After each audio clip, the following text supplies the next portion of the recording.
The Change Physician, episode 117. Hey folks, welcome back to the Change Physician podcast. As your host, Dr. Kevin Cuccaro, with my fabulous and amazing and stupendous co-host, Dr. Melissa Cady. And we have a very special treat for you today with our wonderful guest. This is Mr. Billy and Akaisha Kaderli. Did I get that correct? Very good. Yeah. All right. Thank you for having us, Kevin. All right. And just a little bit of background here is if you are a physician and you are been really challenged, and we know with the state of healthcare, there's a lot of stress and a lot of burnout. And so there's a sort of desire to leave, and there's a desire to kind of set up this financial independence. And what has been interesting to me, having gone through the materials, there's a lot of people who talk about this stuff. But what is fascinating about Billy and Akaisha is not only do they talk about it, they've actually been doing it. And not only have they been doing it, but they're approaching their fourth decade of being financially independent. And they are the definitive at retiring at the age of 38. So fabulous to have you on the podcast. I know the listeners are going to get out of this interview, but can you guys give us a little background about who you are and what started this journey for yourselves? We were young in our 30s in California, and we were doing all the things that young Californians do, buying a house, working overtime, collecting our money, trying to get up the social ladder and so on.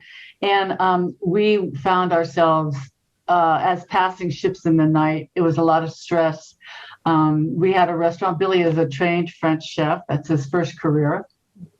So we owned the restaurant together. And as you know, that's 24/7, pretty much 7 days a week, breakfast, lunch, dinner. And then his boss, I'll back up. One of our customers recruited him to work for Dean Witter Reynolds. At that time, it was Dean Witter Reynolds. It's Morgan Stanley Dean Witter. Right.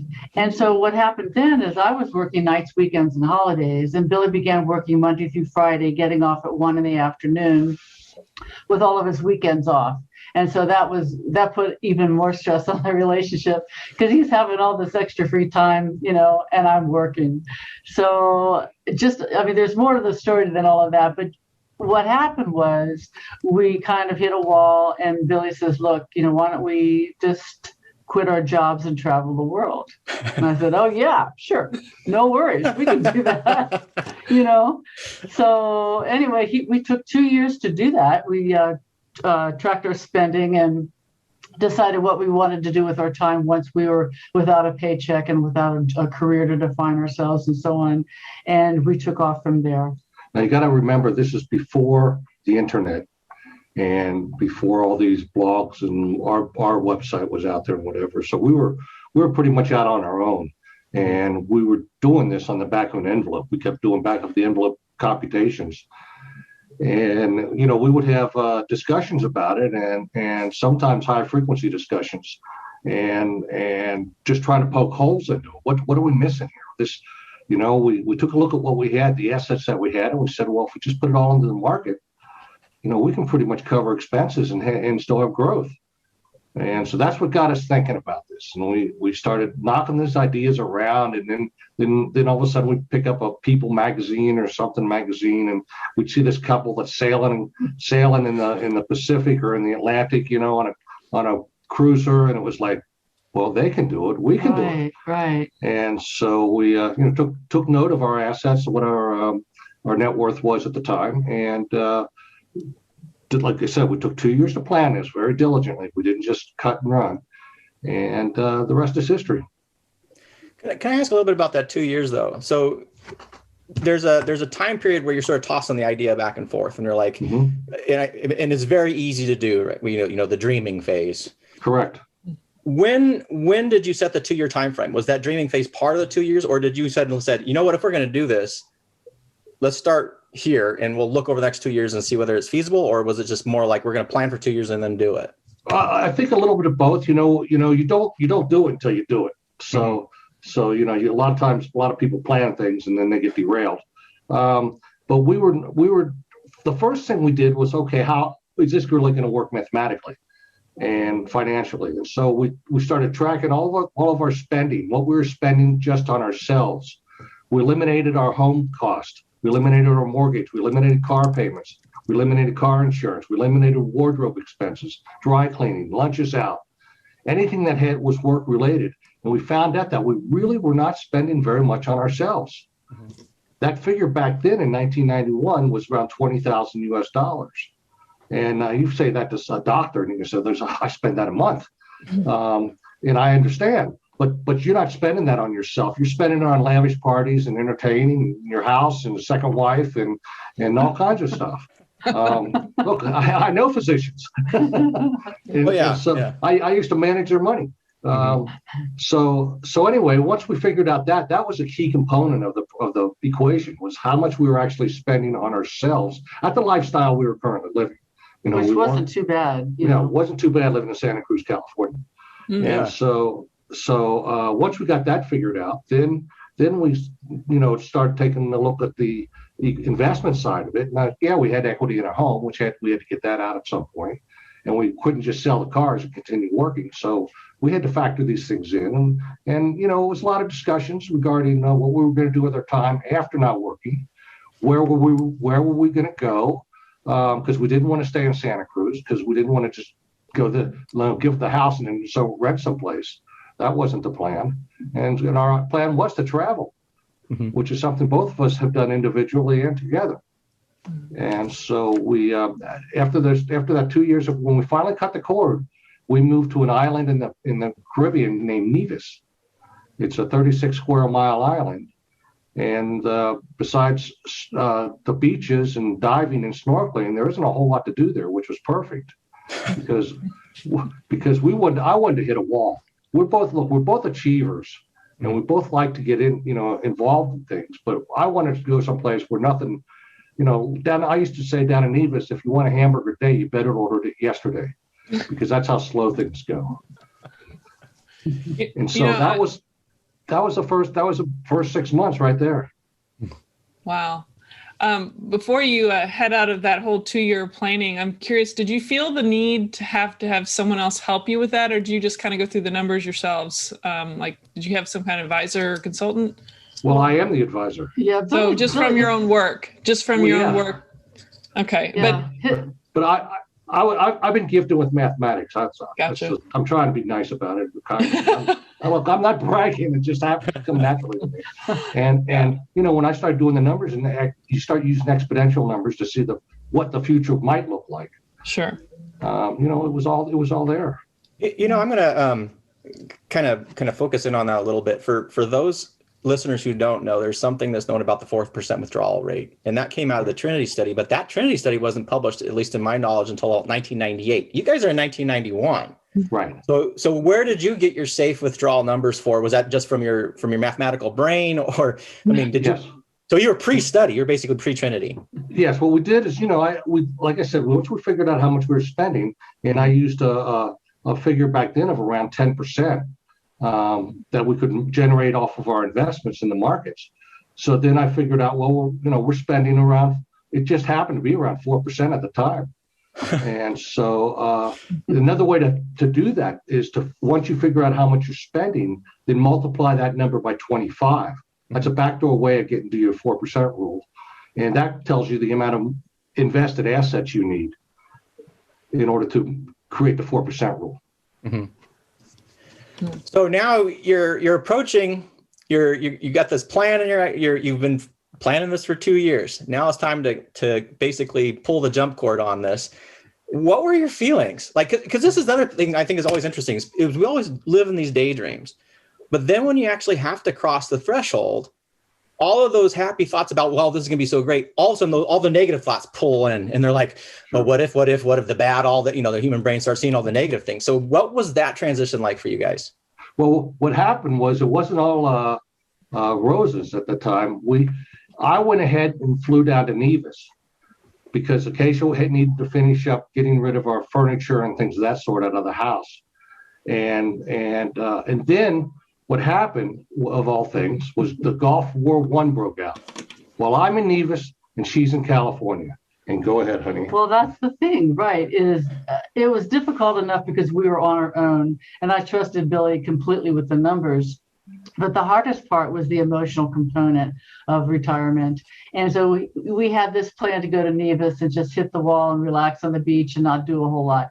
And so we had a friend down on Nevis who was opening up the Four Seasons Resort, and we thought we'd help out a little bit with that just as a transition period. But like Billy said, the Gulf War broke out. And, everybody was saying, don't travel, wait till the war is over. I'm going, wait till the war's over. I mean, when's that going to be, And so it was definitely like either go or not go. This is what's going to happen. And by that time, I'd already quit my job. There was no furniture in the house. What was I going to do? And so I just said, well, I'm going, and so I got on the plane and I was down. And that's how it started. That's exactly our first days of our retirement was like, even a war couldn't keep us apart, I mean, it was just, it was that kind of thing. And I was standing on the dock waiting for her when she came up on the boat. Yeah.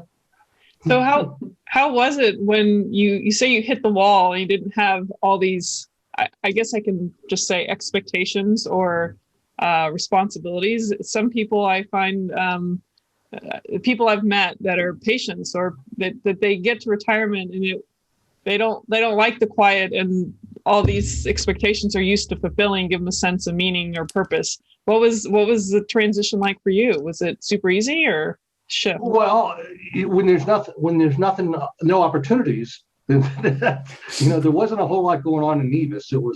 Nevis is a very, very nice island in the Caribbean. 9 square miles. And I accomplished a dream of mine. That was to learn how to scuba dive. Oh. And while I was there, like Akaisha said, the Four Seasons Hotel opened up, and there was only one dive instructor. We were pretty good friends by then, and so I was taking 4 people out, and he was taking 4 people out, so he could double his revenue. Oh. And I'm not even certified when I'm doing this. I mean, this is, we might need to edit that.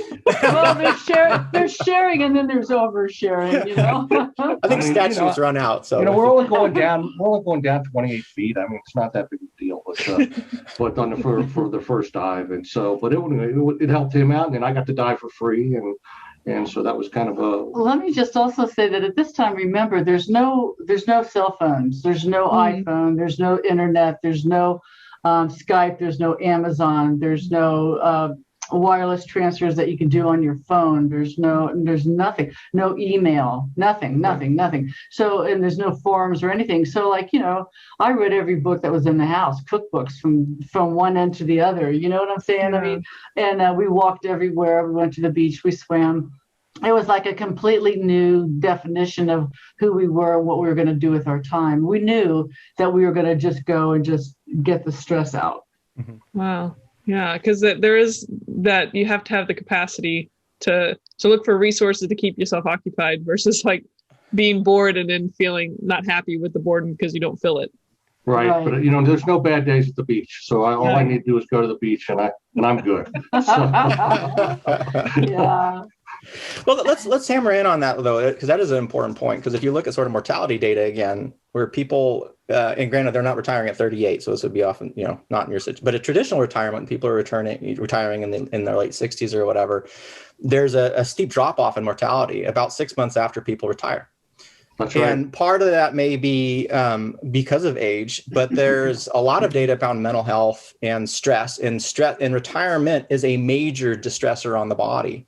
Correct. And so when you're now on Nevis, you are in I kind of like how you forced solitude where there's nothing to do pre-internet. So like really nothing to do, folks. Anybody who can remember that time period, not like my kids complaining that they're bored when they have 5,000 things they can stream.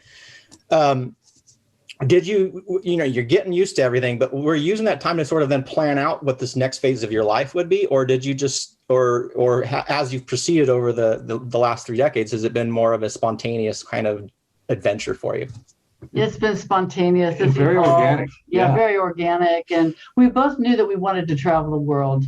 And just to complicate things, I'm directionally challenged. I'm not as good at these things at all. And so like he wants to take me somewhere, I'm going, so we spent 6 months on those islands in the Caribbean, and then we flew to Venezuela. No, we took a sailboat south. Oh yes, we took a sailboat down to Grenada. And then from Grenada we flew to Venezuela. Well, I got that part right. I forgot about the sailboat. That's real important, though. Well, it's nice because it's a 256-foot sailboat. Yeah, And, we knew the captain. we knew the captain. I managed the captain's money. Wow. And so he came into Nevis the first Wednesday of every month. And so I met him at the dock and I said, Paul, listen, we're ready to get off the rock. Can we sail south with you? And he says, well, I'm full. And I said, we'll sleep up on deck. It's okay. I mean, just store our gear down below. And because there's nice mats up there to lay out and sunbathe and whatever. Well, we did that for 2 nights and he felt guilty and he gave us the captain's quarters. So there we were. So we sailed a couple weeks down to Grenada. And then we got off the boat there or the ship, I should say. And then we flew over to Caracas, Venezuela. And we ran around there a bit and made it up to the coast, to the Ile de Margarita, which is a very popular island off the coast of Venezuela. And I thought we were back in the States. I mean, it was so modern there. So then from there, we flew back to the States and we eventually bought a 5th-wheel trailer. And we traveled the Western states a couple times, a couple loops through all the Western states. And It's just real organic. You know, I was up for anything. And we like moving. We like being on the move. You know, we like new experiences. And we've always been a little bit outside the box. It's a little bit self-motivated and that kind of thing. So we never really quite fit anyway. So if we're outside the box, we're more comfortable there anyway. Yes. So, And as we've aged, now we've got a saying that we just try to make it to Friday. Yeah. Right. So that's our long-term goal. That's long-term planning. And like we got to start over. Today's Saturday. Oh my gosh. Now we got a whole another week to get through. So I'm assuming a minimalist kind of possessions when it comes to traveling, or do you have like a place where you keep things, or how do you move about the way you do?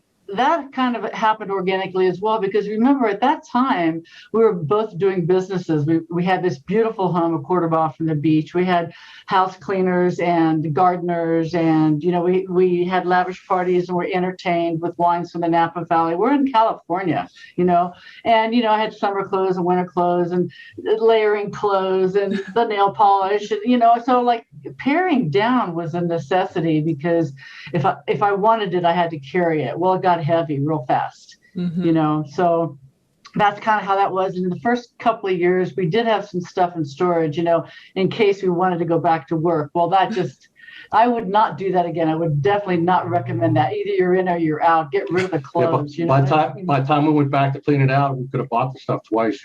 Yeah, exactly. For what we paid for rent, it's just not worth it. But it was like a blanket, baby blanket for us, the security blanket for us. And one other thing we do is when we travel, like we try to set up a base. Like Chapala is one of our bases, and then there's a place in Guatemala called Panajachel, Guatemala. It's on Lake Atitlan. That's another one of our bases. And then we base out of Chiang Mai, Thailand as well. And we leave things at these places, and we usually store them at a hotel that we were staying at or someplace, friends or whatever. And if we come back, I mean, nothing really valuable. It's like tennis gear, tennis rackets, and things that we've bought over there or whatever down there. And so if it's gone, if they clean it out and throw things away, it's not a hardship. But it's nice to come back and have a starter box to get set up at these places. Sure. Are these like condos or like standalone homes? What kind of place are you saying for bases? Hotels. Oh, hotels. Well, things have really opened up a lot for housing on the road than when we first started. For sure. Now there's apart hotels, there's Airbnb. We always rented a hotel by the month. And so nowadays you have internet, you've got maid service, you've got, all utilities are paid, you got a TV or whatever. And these days you have Wi-Fi and so on. And so we just get a monthly rate. And, sometimes you have the greatest view, you're located right in town, you don't need a car, you know what I'm saying? But like now people house sit, or they exchange homes, or there's all kinds of things to do, right? Airbnb. Yeah, but when you're staying in these places for a month, or maybe like we've stayed in Chiang Mai, Thailand for a year in a place already, you get to know the owners, and you say, hey, can I have? I know you got a storage cabinet here. Can I throw some gear in there? Get it when I come back. Sure, it's not a problem. Never been a problem. Yeah. That's great. Well, and that brings up because I'm sure people are terrified about what your expenses are in retirement. Like, because people hear travel and they're like, oh my God, travel is so expensive. But have you then with these month-long hotel stays and things, what are you finding on the parity level when it comes to spending? Are you finding you're spending more in retirement than you expected, or are you spending less in retirement than you expected? I think less. I mean, back to the 4%, we're not even near scratching that thing anymore. So I think as you get better at this trade, your expenses go down. Like when we say travel now, we're not doing a 1-day stop in this place and one flying here, flying there. No, it's we land and we settle in. Mm-hmm. And we get there's to know vacationing and then there's travel. Yeah, there's vacation and there's travel. Big difference. Big difference. Yes, I love that. I love that. Yeah. And so, I mean, we have actually stayed at the Four Seasons or stayed at a high-class hotel, and, we do all of that. That's called a vacation, but our lifestyle is one of travel. And so, basically right now where you are, you're spending so much money for food and lodging and entertainment anyway. Well, if you go someplace else, you've got, you know what I'm saying? Same expense. Right. You've got the same amount of spending. And it's your personal infrastructure. We call it the personal infrastructure. And if your personal infrastructure is huge, then you're paying a lot of money for just peripheral things. And there's 4 categories of highest spending in any household. And that's your housing, which is the number one hugest expenditure in anyone's household. And then there's transportation. And then there's your tax arrangements. And then there's food, dining, and entertainment. So if you can modify any of those categories, you have extra money to spend elsewhere. Mm-hmm. That's great. And then that brings up the second part, because a lot of the areas that you've been traveling to and living, you're doing a lot of geo arbitrage, and you got obviously better spending rates and things. But then there's the language. So you're right now in Mexico. Do you guys speak Spanish, or are you like embedding yourself and learning the languages? Say when you go to Thailand, are you learning some Thai, or how do you do? That's how we do it. Because we want to get out of the tourist hubs into the countryside, whatever as best we can. Mm-hmm. And Mexico, we've gotten pretty good at Spanish. I figure I speak about a 4th or 5th grade level, 4th or 5th grade level. The kids all understand me. If I go to Guadalajara or like Mexico City, it's they see a guy, blonde hair, blue eyes, Spanish coming out of their mouth, and it just doesn't compute. Yeah. So it's a difference of being from Louisiana and going to New York City. Mm-hmm. There's accent, mm-hmm. and so all these places have accents. Sure. Thai's a little harder language, but we got to where we could travel on our own. We can get hotels, we can order food, we can talk to taxi drivers, and we can't discuss science projects with somebody, but mm-hmm. We can get our point across. Yeah. I was wondering on how you decide. I know everything's very organic, but what is usually the draw? Like, is it a financial, like maybe a lower cost of living, trying to find a place like that? It kind of keeps it under a certain level, or is it more of just curiosity, or the arts, or the beaches, or what is it that usually draws you to the next place?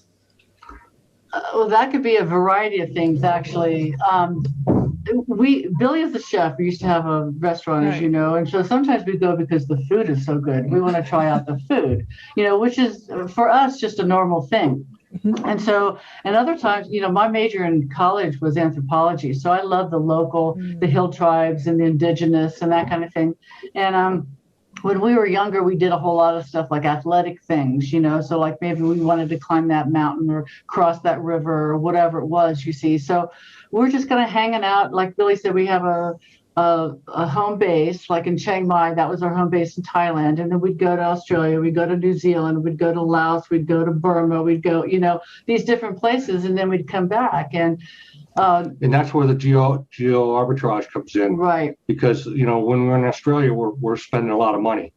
Mm-hmm. It's a high priced place, and New Zealand as well. Mm-hmm. But then we come back to Thailand, and we sit there for 2 or 3 months, and now our numbers are back in line. Right. But because we track our spending like any business would, right? In your case, your doctors who are running offices better know what's going out as far as payroll and expenses and whatever. It's something you do every day. And so that's what we modeled our lifestyle off of businesses. There was no word geo arbitrage at the time. No, there was no, that word nothing wasn't like invented that. either. It was common sense to me. Yeah. Common sense. Yeah. You know, I'm curious if there was like, and I know Kevin's got a million questions. I don't want to steal from him, but if there's one thing like on the tip of your brain that's like, I wish people that don't do what we do, I wish there's this one thing they would understand. What would that be? the effects of compounding. Yes. That's a good one. That's a good one. I would have said something along the line of freedom. You know, the world is a huge place filled with wonderful people and gorgeous scenery. And, you know, go, if you can go and see it. It changes your mind, your perspective, the way you interact with the rest of who you're going to be tomorrow. You know, and you know, compound interest, that helps a lot. Of course it does. Yeah, really. You know, the finances is important for this thing, and you know, and so 30 years of us having money invested, you know, it's done pretty well in the markets. So, you know, it just keeps growing exponentially. Meanwhile, our expenses have not increased very much, and you know, here we are. Yeah. That's awesome. So I got a question then about, so you have a lot of experience with this. I know there's a community, and you've tied together people who've, again, been doing this for a long time, decades in many situations. Right. Have you ever seen somebody who's kind of pulled that jump cord and jumped, and then maybe didn't transition well? And if they didn't, what do you think it was, like the key factors that you would say were the struggles that they were experiencing? I would say that some people do not know who they are without a job or a career. A couple that I'm considering right in my mind right now, she wanted to pursue more. There was something inside of her. Her self-esteem was related to the title and the amount of money she made, and she wanted and needed to achieve that, you know, before she could let it go. And her husband was a lot more kickback and self-entertaining and, you know, that sort of thing. But she herself needed something more societally recognized, and that was their stumbling block. So they quit retirement and went back to work. I think couples probably struggle with this more than individuals do, though, because you know, you got to be on the same page with this. Yeah. You know, if one person doesn't want to travel and is a big spender, well, it's just not going to work too well, I don't think. But we have met couples, though, like the guy who wants to garden and grow his roses and feed the dog. That, you know, they've got 2 dogs that are a part of the family and are bred well and that kind of thing. And the wife wants to travel, and so what they do these days, especially, she goes off, and you've got Zoom and WhatsApp and all the apps and stuff. You take pictures and email, and then you can Skype online or whatever. And so she's brought him into her world. And meanwhile, he's been stable and he keeps their world intact. And so she gets what she needs and he gets what he needs. There's not one size that fits all. Definitely not. Mm-hmm. Wow. Definitely not. Impressive. Yes. You know, being physicians, I mean, you guys are pretty regulated and regimented, I should say, you know, in your jobs, and this is like there's no rails, you know, there's a blank canvas, and you get to create the future. It's up to you how you want to pursue that. There's nobody else going to do it for you. Right. Now, if you're married and you get a spouse, and that helps, and as long as you're on the same page, like I mentioned, but no, it's your time to shine. It's your time to be to step out of the box and do something different, and get off that rails that you're being confined to. And you can redefine yourself. And yes. There's mentoring and there's volunteering. And my gosh, the doctors around the world, there's people that go to these communities and do the cleft palates, or dentists that come in and actually give people teeth, you know, or fix the ones left that they have. There's so much, or distributing medicines or doing healthcare or whatever. There's so much to be done from people with your skill levels. I mean, you're really needed around the world. Yeah, well, the podcast, I think, is centered. Were you going to say something, Kevin? Oh, go ahead.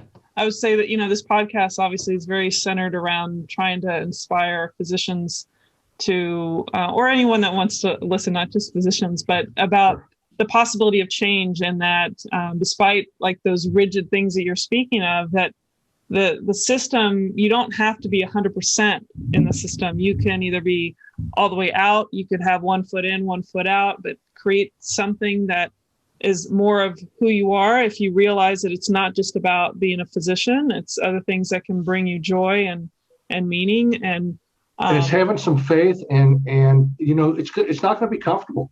No. There's going to be some fears involved when you're doing this stuff. All of a sudden, you got a steady job where you're getting paid big money every week or month, and all of a sudden that check's not there next Friday, and it's like, oh, now what? And so you got to have some faith that you've been able to manage your finances through 30 years or whatever, or your time, manage your time, right? And so, Yeah, Kevin and I, we haven't really said a lot about us, but we've gone through major shifts ourselves. I don't know if Kevin, if you want to say anything about that, but I know you've got the question brewing. Well, it's a recurring theme that comes through what we're talking about is if you look at the microcosm of sort of the physician space where it's becoming ultra more regimented, and you're having all these external factors tell you what you're supposed to be doing. And so physicians in general, I think, are getting burned out. But I think in society, in a lot of ways, we're being told on the outside, this is what you're supposed to do. Like you mentioned, Akaisha, early on, like when you were in California in the 80s and 90s, you were these expectations. You had to have the big house and blah, blah, blah. And so once you have kind of cleaved that off and recognize, well, what is important to me? It sounds like that's really allows you to, once people call it your why or whatever, and you recognize, well, what's important, the experience or the thing. And then with Billy's mathematical ability, where you're looking at that compound interest, and then you can kind of start intentionally designing things. It just seems to make something like this. Again, we're talking about specifically for physicians, but this is really about specifically for anybody out there, because these themes of uncomfortableness and fear and uncertainty are going to come up over and over again. So we've heard all the great stuff. Were there any times that you guys maybe had something where you're like, well, what, questioning your decision, or maybe you had some struggles that we sort of gloss over when everything continues to go well? Well, in 2007 and 8, when the real estate market collapsed, that put a pretty good dent in our finances pretty quick, and as it did with everyone else. And so we questioned whether or not we could, survive it, and we obviously did. But we brought up the fact of possibly going back to work or seeing what we could do to generate some cash or whatever. And but it got to the point where it would cost us more to fire up that machine than it was to continue what we're doing, because you got the cost. There's a cost of working, and that's wardrobes and car and et cetera, et cetera. And so we just hunkered down and made it through. Since then, what we did is we just raised our cash level. And so now if there's a downturn, we can just, we got plenty of years of cash that we can draw from and not affect our portfolio. I'd like to say that in the beginning, and I mentioned the emotional component of retirement for us, or at least for me, that was the hardest part. My family lived in town. We were close to the ocean. I had the house of my dreams. I had friends, that kind of stuff. I had a dog and a garden, all that kind of thing. And there was nobody doing what we were doing. And of course, my mom was just horrified. And my dad was secretly jealous, what I mean? But the point is, nobody was doing what we were doing. And there was no guarantee, not that we were guarantee-oriented people. We're not. We know there is no guarantee. But there was no camaraderie either. There was nobody to talk to. At times we wondered, or I wondered, gee whiz, what are we doing? But I never second guessed our decision. I just had to deal with those emotions of the disapproval, or the lack of understanding, or the judgment, or, feeling like there's nobody I can talk to about this. Yeah. Whereas today there's forums and there's other people you can. And that's one reason why we have a mentors program is so that people can talk to us who've been out here doing this for decades, and that try to alleviate their fears a little bit, and because it's just natural. I mean, you're doing something different, and your peers aren't going to support you. When we back to that 2-year period, we did not tell our parents. We told our parents I went in and gave my boss 2-week notice. That's what we told our parents. Because they would have just said, no, you can't do it. No, I don't want you to do it. It's not going to be possible. You'll fail. Once we told our friends, it was like, you'll be back in 3 weeks. Yeah. With your tail Have fun on your vacation. Yeah, right. You know? We didn't want nor need that negativity input. No. We were on our own. We knew we were on our own. We chose to do this, and nobody was going to hold us back. That's crazy. As a parent, I'm like, oh my God, that would horrify me. If I know. But my mother was not happy. But as a child, or I should say, is not with, when you don't have that relationship anymore, I can understand extremely why, because people can become so negative. Yes. Not because they're awful people, but because they care. And that negativity can significantly have a huge impact on the individual. So I'm just, that was an amazing decision, you guys, to. Yeah. I'll tell you what we found is that we challenge their belief systems. Nobody retires at 38. You don't retire at 48. You work all your life until you die. Until you die. and I think it woke them up to there's another way to live. Mm-hmm. But it also, their way of reacting was to put us down, to tell us we couldn't do it, the negativity. Mm-hmm. And we just didn't want to deal with that. Yeah. So. Well, and we both come from very hardworking families. Billy and I love to work still today. We are productive. Billy has always got a project going. We've done a lot of volunteer work all over the world, and we like a challenge. And so I never once thought I'd be bored. Never once thought I wouldn't know what to do with my time. I mean, between learning this, that, the other, and so on and so forth. I mean, I wish I didn't have to sleep so much. You know what I'm saying? So, there's just, the world needs people who are willing to move, to take an action, to direct, to guide, to teach, to mentor. They need people like this. I can only imagine what the explorers of years past, Lewis and Clark, when they went out on their own like Columbus, that. What their families say, don't go. Yeah, right. The world's flat. Oh no. I'm sure they did. Yeah. I'm sure they did. We have a saying that, we wake up in the morning with nothing to do. And at the end of the day, we've only got half of it done. That's pretty much the way our lives are. Because through the day, we just get occupied, get busy with something, and Yeah, we like to build community. It's the world's a great place. Yes. Yeah. And that kind of brings me. I know I don't want to take up too much of your time here, but that to me was another interesting part is this community aspect, because you're leaving a set of friends. Mm-hmm. How did you approach? You guys seem very extroverted in a lot of ways. So if someone's an introvert, pop it out, because I'm more introverted. We both are. You're both introverts. We are. We really no way. Yes, we are. Oh, holy smokes! So then, how do you build those communities then? We had to get out of our shell. When we wrote our first book, it was like, well, we got to sell it. That's the whole point of writing this thing. And we had to crack that egg and put ourselves out there in the public view. And so that's what started that whole thing. Mm-hmm. And, since then, and then traveling really opens you up to strangers, because you've always got stories to tell and experiences to swap and things of that sort. Next thing you know, you're friends, especially with today's communication. Mm-hmm. And so, and there's always somebody that's in need, somebody that needs help. You can always volunteer, whether it's to, wash dogs or take care of dogs or help somebody garden or whatever. I mean, there's always need. And then you help somebody and then you become a friend. But we're really private people. We really are. Appreciate our privacy. And there's times when we just want to get away on our own someplace, not tell anybody. Yes. I love it.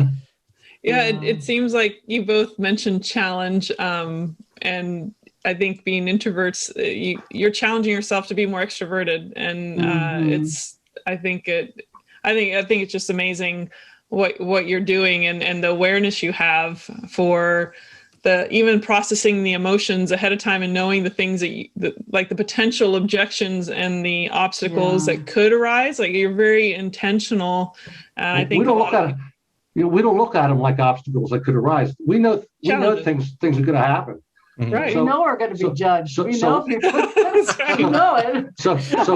But the Marines, I think, have a saying: improvise and adapt and overcome. Overcome. Mm-hmm. That's what we do. I'm like the financial crisis that we've been through the 87, the 91, the Y2K, 2007, 8, you figure it out. Yeah. And, Right. we're getting better at figuring it out. Yeah, we are. Yeah, but to just make a point, there has to be a certain level of resourcefulness and belief in yourself that you're Yes. capable of overcoming. Yes, it comes from the heart. Yes. Yeah. Yeah. And the great cognitive. Confidence. Yes, most definitely. And you're willing to just learn as you go if you have to.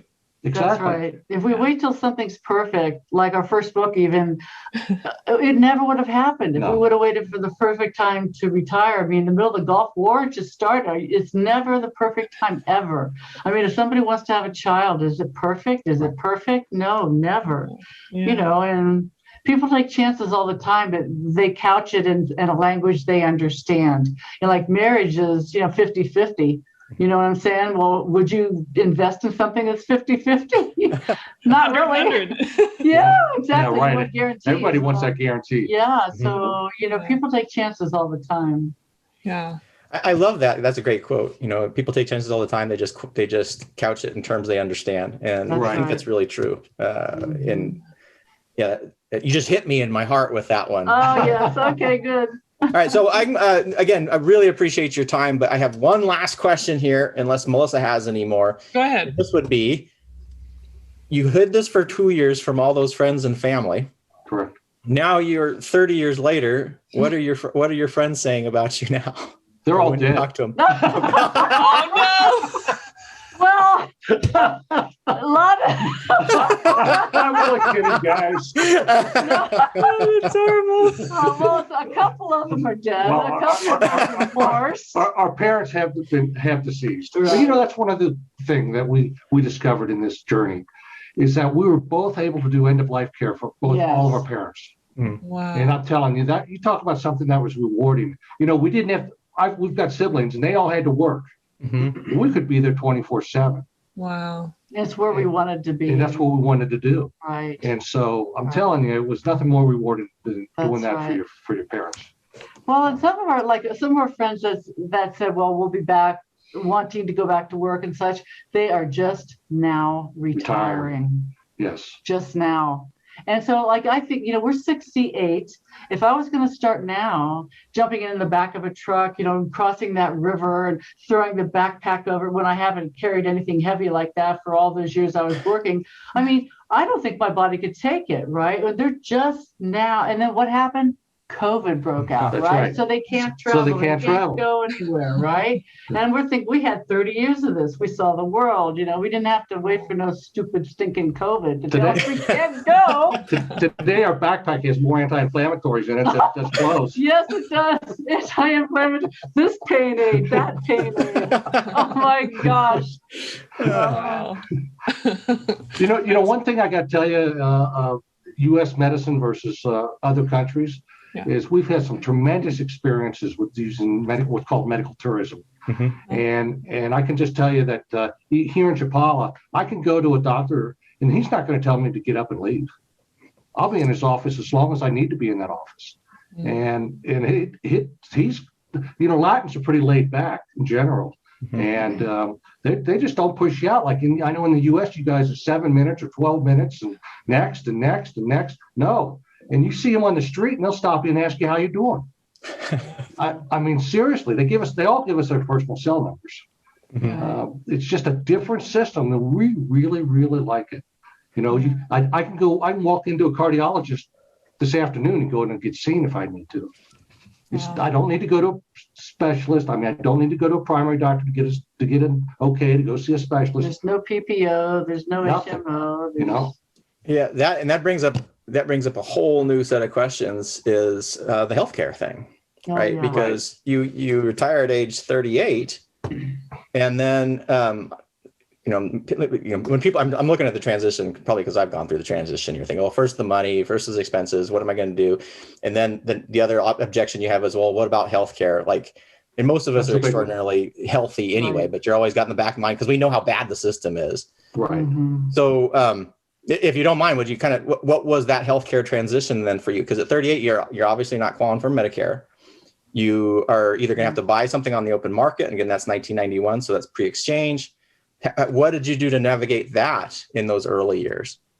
Well, I actually met Billy and Nevis thinking I was covered, that I extended my employer health insurance to cover me for the next few months or something, and found out 3 months later I had been uncovered with health insurance. I was naked. She survived. And I made it 3 months. Right? And, I grew up in a family where, my mom was ill off and on. So health insurance was a big deal. You had to have it. And so we did have a US-based health insurance policy for 10 or 15 years or something. With a high deductible. High deductible, the biggest deductible we could get at any time. And then we found out that overall, we were spending more time outside the US than inside the US, and we were getting care outside of the US. At a fraction. At a fraction of cost, including medical emergency care, colonoscopies. I almost lost my finger. It was degloved. Billy's had his heart issues, tests and such, and all those things. And we received very good care, all paid out of pocket, because the pricing is so reasonable, and the necessary painkillers or whatever one needs after an operation, that kind of thing. And so eventually we did actually go naked. That's what it's called in the community. You go naked of a U.S. health insurance policy. We are not covered now. No, Medicare, but that's only good in the U.S., as you know. Mm-hmm. Yeah. And so we here in Mexico, we're not covered. But we just go and pay out of pocket. Mm-hmm. So I mean, it cost me. Oh, sorry. It cost me $30 to go see the cardiologist. Wow. Yeah, and I had that includes the EKG. Yeah. Wow. It just blows my mind. I have a friend who sort of stumbled. They didn't necessarily retire, but they traveled a lot, like after college, and so they've been doing a lot of the things that you've been talking about. But they do it. I mean, she lives in Colombia now with her husband, but. I would always hear her stories about healthcare in other countries. And it was always remarkable to me is the fact that people get great coverage in other countries. And we sit here in this country, oh my God, you don't have healthcare. Well, you're not covered here. Right. Like you can have the best policy in the world and you're still paying out the nose if something goes wrong. Right. So, it's good to hear these stories and good to hear it and emphasize again, you can do this. And these fears again that we create in our brains are not necessarily based in reality. And most doctors that we have found speak English. Mm-hmm. The nurses, maybe not, but almost 100% of the doctors that we've encountered speak English. One of the things we try to do on our website is to offer people options. Like there's not just one way to do something, no one size fits all. And as those categories that I mentioned to you earlier, housing, transportation, taxes, and dining and food, entertainment, we try to get people, you can try this, you can try that, there is this, you could put these two together. I mean, options. And, everybody wants to have like a fallback plan or a net underneath the high wire. Sure, that's just normal. I get that. And the options are what those are. They give you something else you can choose from, a whole array of things you can choose from. Yeah. I look at it as, people all over the world have a head, 2 arms, 2 legs. And so there's doctors all over the world that treat those things, and for, I'm not trying to put your profession down, but to think that the U.S. has got the greatest healthcare in the world, to me, is not true. No. I mean, I've experienced this stuff in other countries, and and because what the quality, the care in the U.S., the quality is good. The word care has been taken out, in my opinion, because it's so much financially oriented. Yeah. I mean, that's just my opinion. Sure. One guy, but I see here where they actually do care. I mean, they'll not talk to you on the street and ask you how you doing. Are you feeling better, or maybe you need to come into the office again or something like that. Do you know that in the hospitals they have separate rooms for the family to stay? So like you're in there getting a kidney stone or taken out, or maybe you have this or that, or your thyroid, something, and so there's a couch and a bed and a pull-out bed and then extra chairs so that the family can stay overnight with you, so you're not scared. Yes. Yes. Yes. Family. That's one thing that family is really important in these Latin countries. Yeah. It's real. It's that nucleus has not been broken here. Yeah. That's awesome.